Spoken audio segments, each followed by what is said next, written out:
associated RVO specs, which are on each one of the counts. This court ordered a victim impact statement, which I believe was completed, set sentencing for today. Before we begin into sentencing, we discussed prior to coming on the record merger, and the state, after considering merger in this case, is going to elect to proceed on counts 1, the felony 1 attempted murder with the RVO spec, count 4, felony 2, felonious assault with the RVO spec, and count 6, felony 1, aggravated robbery with the RVO spec. That matter addressed. A very difficult trial. Mr. Flickcraft is 44 years old. He was doing some things right at this point in his life when this happened. He was working, trying to put things back together again. He has a supportive family. He has family in the back of the courtroom. We'd ask the court to consider, and we understand we're facing mandatory prison sentences here. We'd respectfully request the court consider concurrent time here. Thank you, Your Honor. Mr. Flickcraft, you have the right to address the court before your sentence. You can say anything you want. Is there anything you want to say at this time? No, thanks. Mr. Patika, anything else on behalf of the defense? No, thank you, Your Honor. Mr. Downey, on behalf of the State of Ohio. Thank you, Your Honor. Your Honor is well aware of all the details of this case after having sat through an almost week-long trial, hearing from 20-plus witnesses, 200-plus exhibits. So I don't need to go into all the details of all that. I think that what was presented at trial pretty well lays out what happened. Just some notes, though, from the testimony and the evidence that was presented that I think are significant.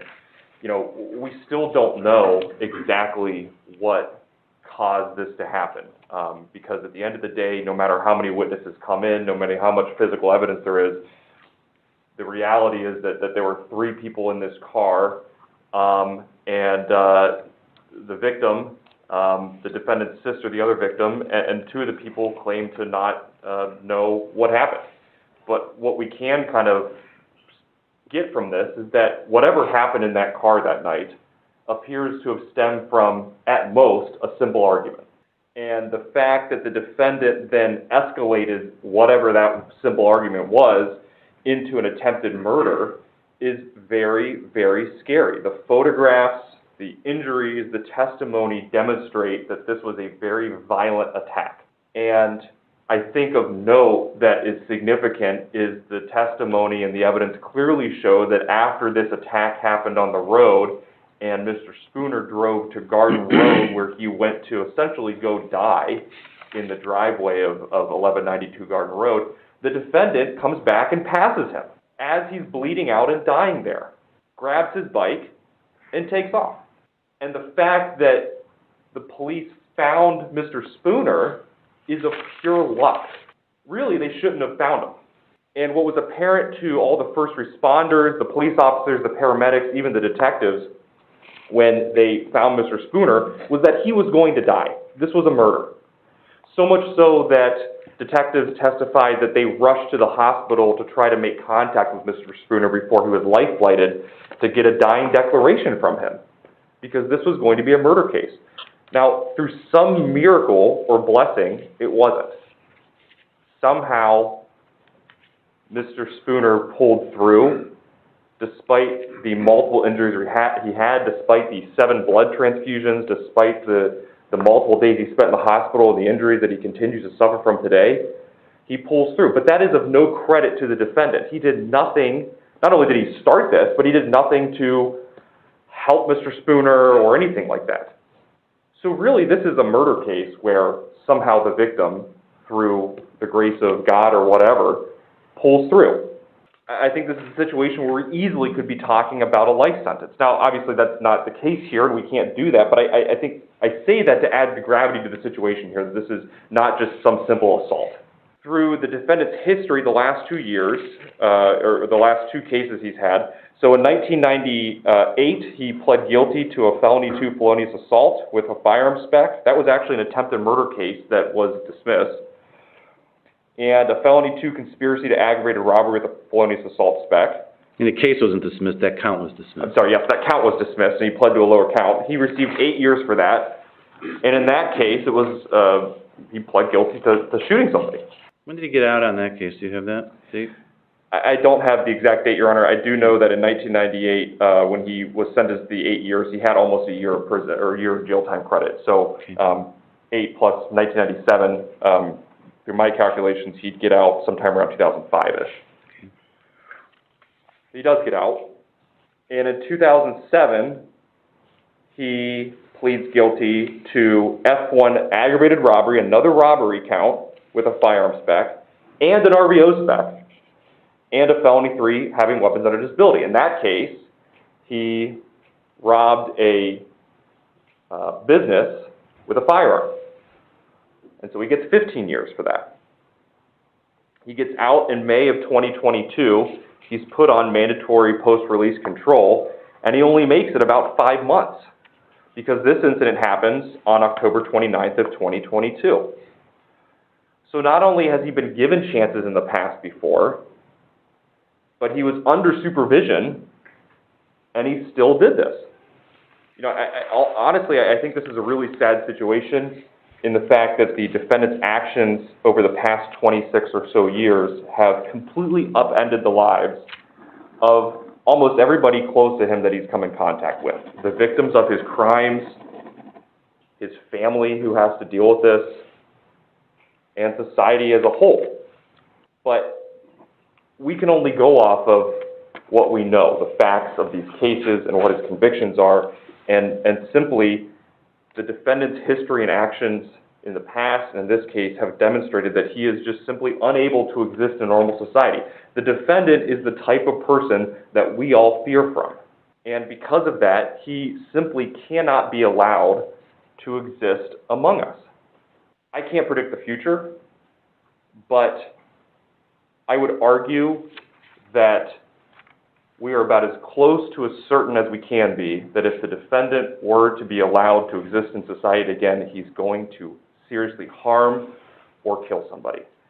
Because it's happened almost twice in the past, and every single time he's committed an offense, there's been a serious robbery attached to it.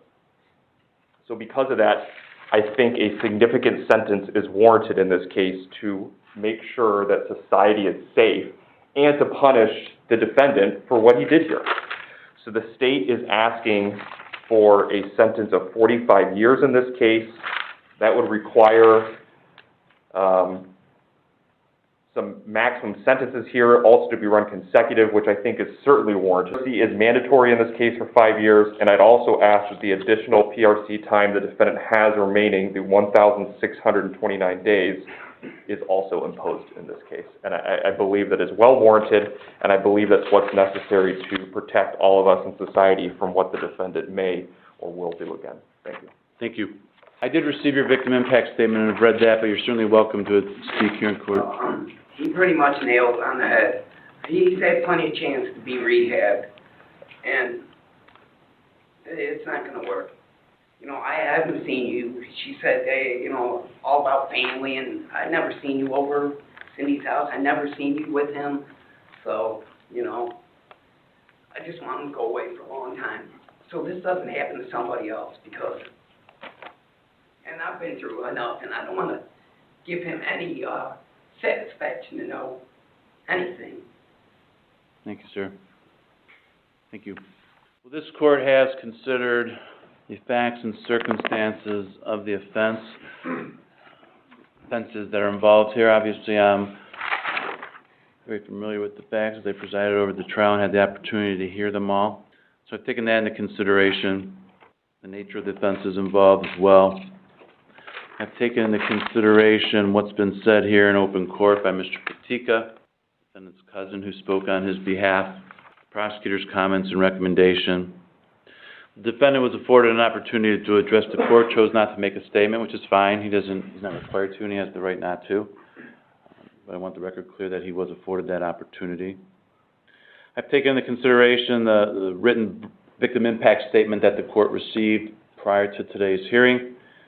The victim was also present and addressed the court, and I've considered what he's had to say here in open court. I've taken into consideration the history of the defendant. All of this is being considered by the court in light of the purposes and principles of felony sentencing, which are set forth in 2911 of the revised code. As for the factors in 2912, factors indicating the conduct is more or less serious, the court notes that the victim in this case suffered serious, very serious physical harm. Quite frankly, he suffered economic harm as well as a result of not basically being out of commission for the last year. But in regards to serious physical harm, doesn't really get more serious than what occurred here. His relationship with the victim also facilitated the offense.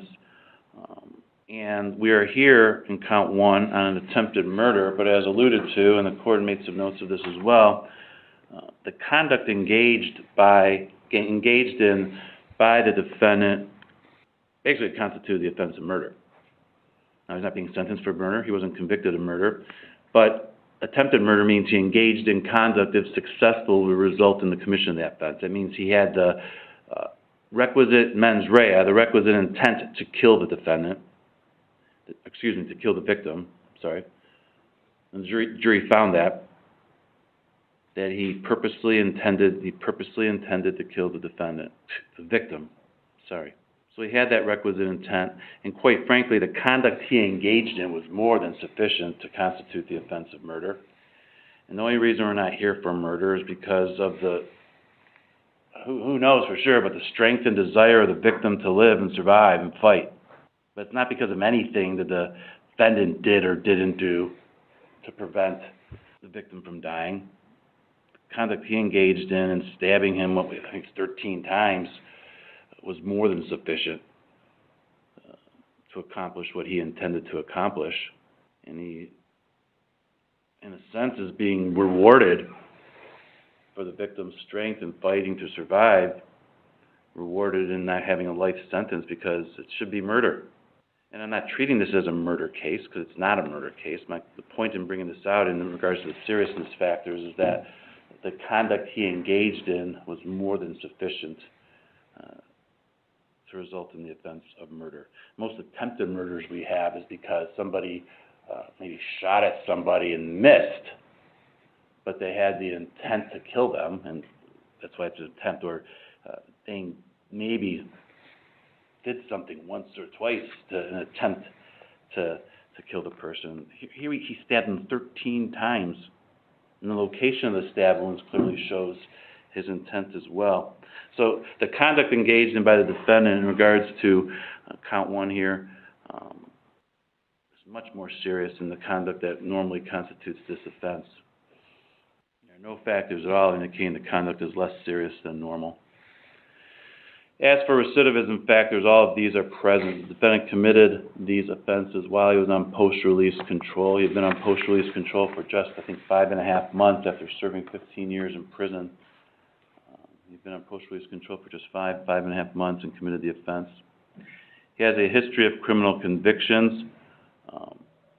It may not be considered a lengthy history. It's just because of the nature of the offenses that the defendant committed.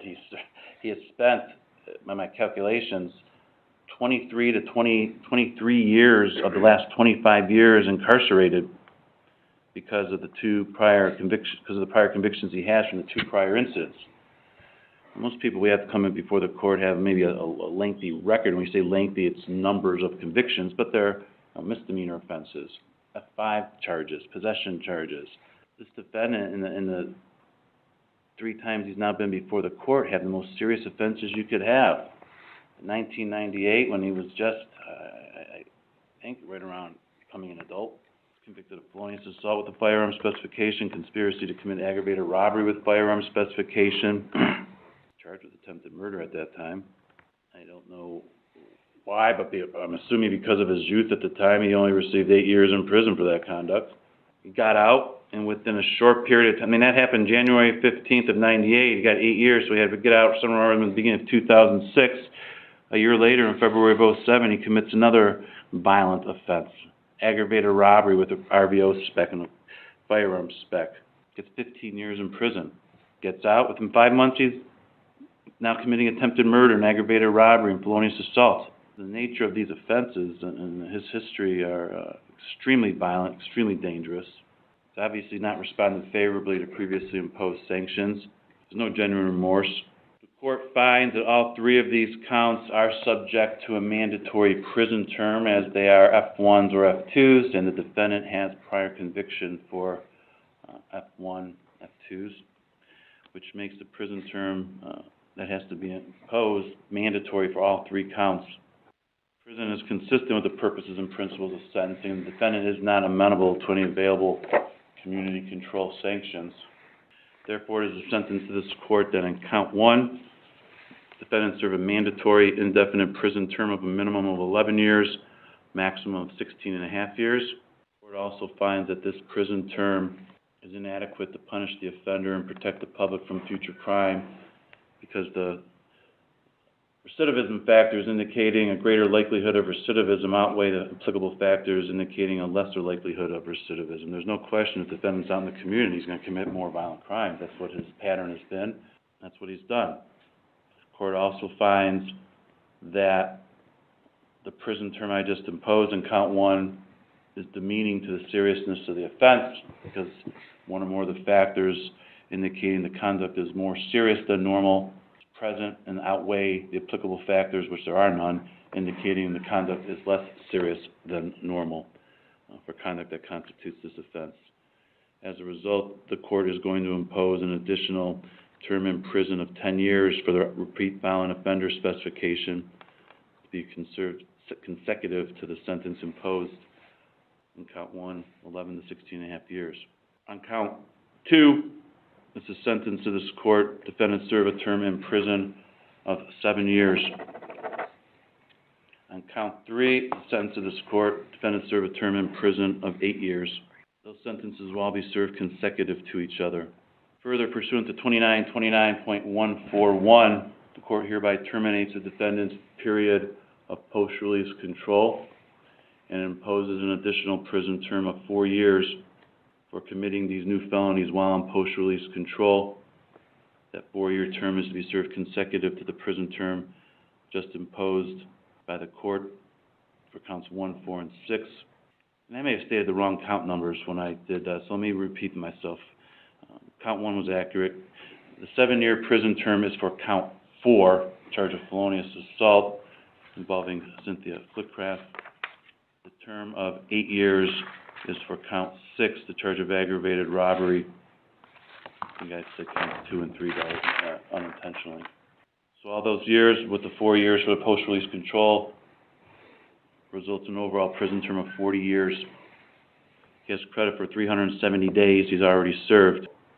And the